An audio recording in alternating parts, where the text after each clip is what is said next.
এই গরুটি বাচ্চা দেওয়ার জন্য একটা নিরাপদ জায়গা খুঁজছিল, কিন্তু কিছুতেই কোনো জায়গা খুঁজে পাচ্ছিল না।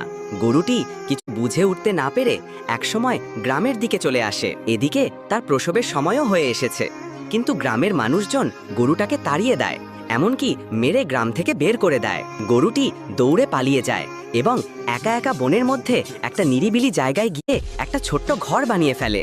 পরদিন গরুটি একটা ফুটফুটে বাছুর জন্ম দেয়।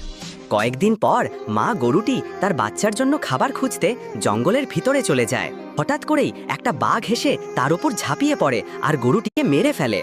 বাচ্চা গরুটি মায়ের গন্ধ পেয়ে ছুটে আসে আর এসে দেখে তার মা মরে পড়ে আছে। সে দৃশ্য সে কিছুতেই সহ্য করতে পারে না। তারপর সে একটা বিশাল পাহাড় চূড়ায় উঠে যায় আর সেখান থেকে লাফ দিয়ে নিচে পড়ে যায়। সেখানেই তার ছোট্ট প্রাণটা শেষ হয়ে যায়। বন্ধুরা, যদি তোমরাও তোমার মাকে ভালোবাসো তাহলে এই ভিডিওতে